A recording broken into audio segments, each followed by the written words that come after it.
Hey guys, okay, I wanted to, I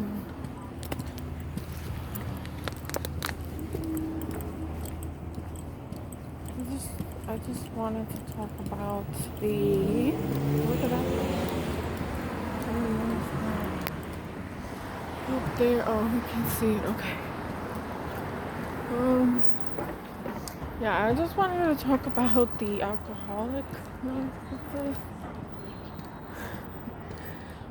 because, I'm stressed out, but for some reason I'm okay and calm for the most part, because I would be really anxious right now, but, I've been taking like these CBD gummy things, a few of them, so I took a few of them, and it actually helps with the anxiety a bit, which I appreciate because right now I would have been freaking out and had like a panic attack. So, yeah.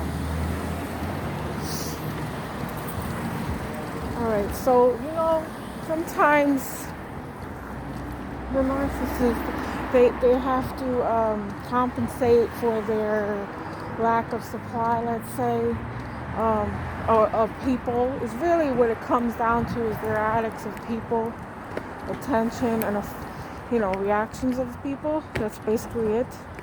And when they're on low supply of that, then that's when they get involved with addictions of different kinds. So in this particular case, this one is an alcoholic, so when he lacks supply, they go to the alcohol. So, and I'm just freaked out. I'm okay, but because right now I'm in New York City, and my dad, he's an alcoholic and a narcissist. So yeah, there you go. So that's a bad combo, and I knew something bad was gonna happen, because yesterday he was drinking a lot, and he drank like a whole bottle or something, but he didn't make any scene or anything, and he was okay. But today, I actually got some things done, which was pretty nice around the house.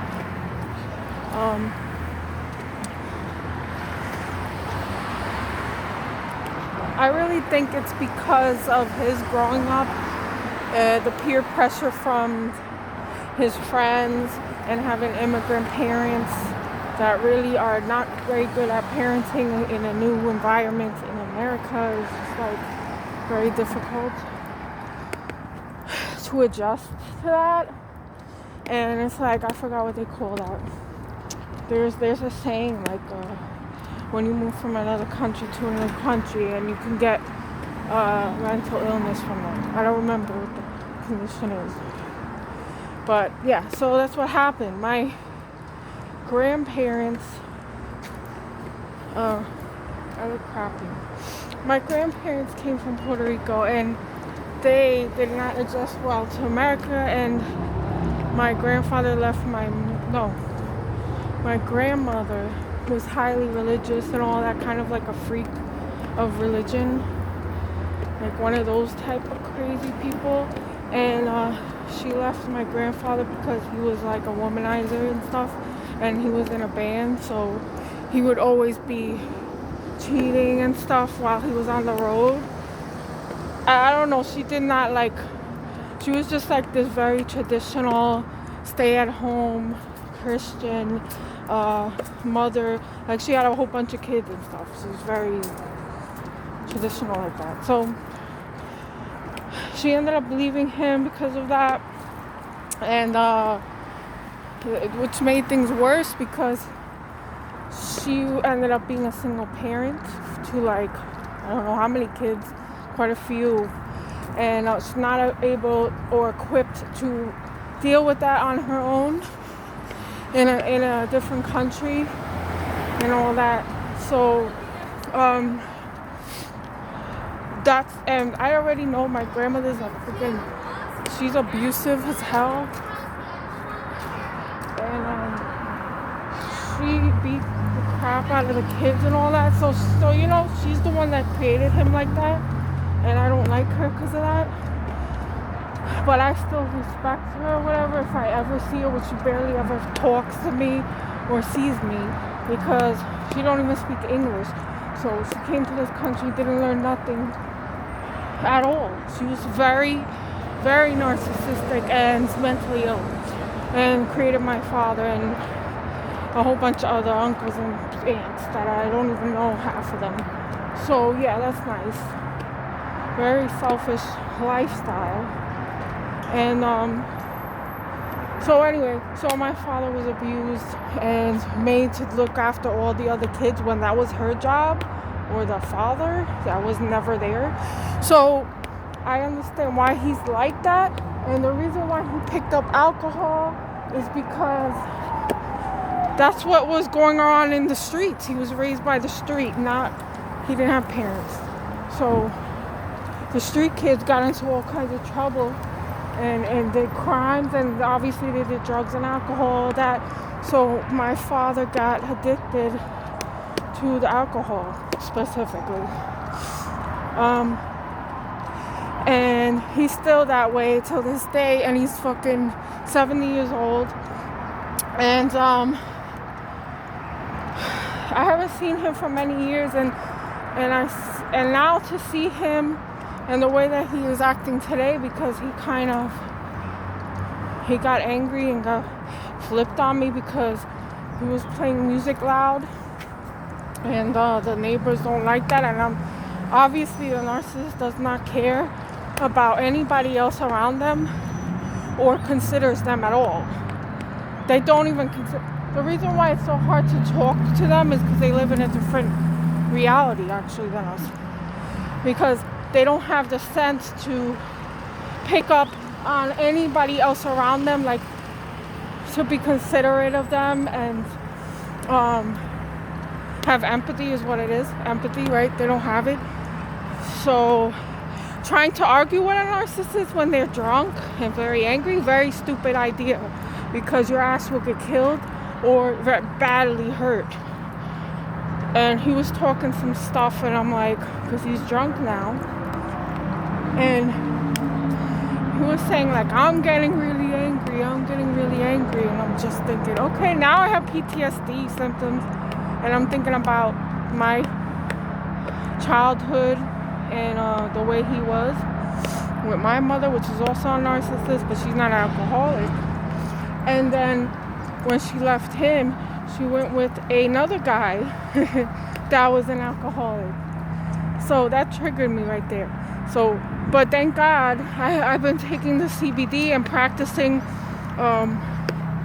my coping skills and all that I learned in counseling to deal with the situation. Now, this is how you do it. The narcissist cannot attack you or fight you if you're not fearful. So if you show any sign of fear, like a predator, that's when they're gonna get you. That's your weakness right there. And that's when all kinds of bad shit happens, and the stuff on the news and crimes. So you gotta be smart about it. And show no fear. Like, this is not easy. This is, easier said than done, because you're supposed to practice this technique, which I've been practicing for a while now. And because I used to be highly reactive, because I have borderline, right? And that's close to being narcissist, right? But it's different. So I used to be highly reactive and fight back every time. And I got into so many fights as a kid because of that, with my family and all of that, trying to stick up for one against the other, narcissistic family member, which I have multiple. So I always stick up for somebody who's being wrongly accused and wrongly abused and all that. So that's who I am. But I learned to I know that the show of fear is what gets you into trouble and puts you in a dangerous situation. So what I did was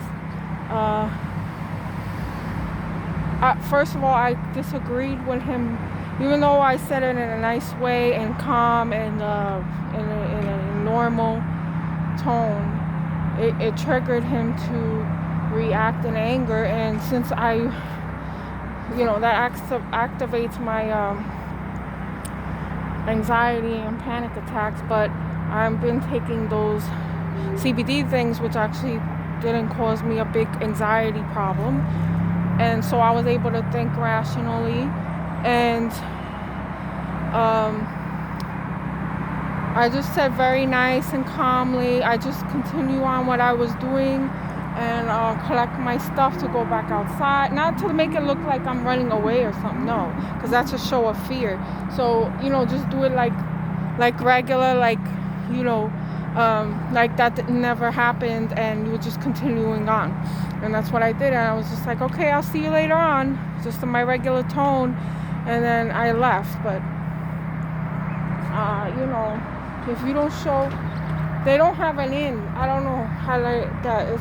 It's proven that things like that, the only way that you can prevent a tragedy or something happening is if you make sure you remain calm and fearless in the face of whatever it may be. And it works. So, but this particular narcissist is an alcoholic. So like I just said, so he started drinking very young, like I don't know, 10 years old or something. I mean, this is being raised in the city, in New York City, in the streets and stuff like. No, this is not exaggeration. This is real. So, and other things, like it always builds up because the narcissist is very envious of everything and everyone, their parents, their children, their friends, whatever, lovers, blah, blah, blah. The list goes on. Strangers, whatever. So he was getting jealous, I think, because I was talking about, because I was able to rearrange the rooms real nice, and to him it felt like he had to put himself to work to impress me or something, like that he could, like he couldn't be capable of cleaning the room because it was a complete mess, like a hoarder type room, and he took it upon himself to clean it. And I was grateful for that. I'm like, oh, this is great. I was in a good mood. Like, wow, okay, this really changes the mood and everything. And so the narcissists don't do anything for free, okay? They don't do shit for free. So they're expecting some kind of a praise or like a fucking, and I mean really praise them. This is how delusional they are. And how hateful they are to do anything for anybody else. So he's expecting it all day, and then he does some other thing that he had to move some more furniture out today, so that must have been stressful. And who does he blame? Yeah, of course, the person in front of him that made him do these things in his mind, This is how they think.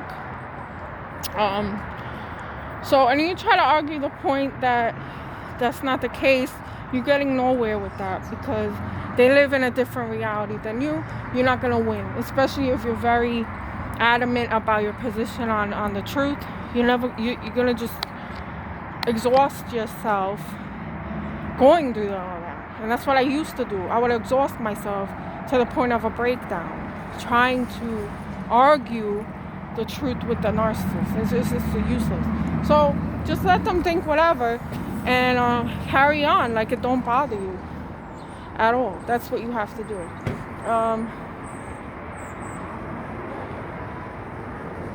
I haven't seen him like that since I was young, like when I was a kid. So that kind of that really triggered me bad, but it could have been really bad if I wasn't taking the CBD and then done the counseling that I've done and work on myself and all that. And also because he's already jealous because of my car and stuff. This is a real narcissist. That's how you know. Like, I know. I already did all the tests for these people.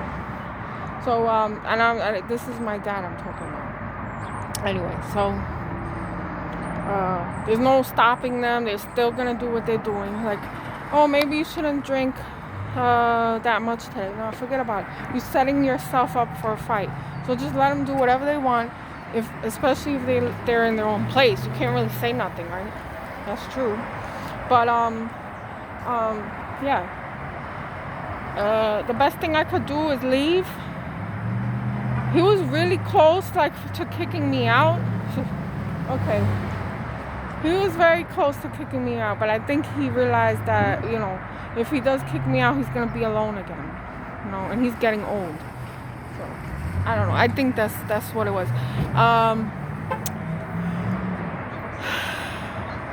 So I just wanted to speak a little bit about how that is actually working for me. I've seen some progress in my approach now, that it's working. But I don't know what to expect now to go back. But, yeah. So that was some information on the alcoholic narcissist. Okay, thank you very much for watching. Like, share, and subscribe. Please comment to encourage me to make these videos, and thank you for listening. Bye.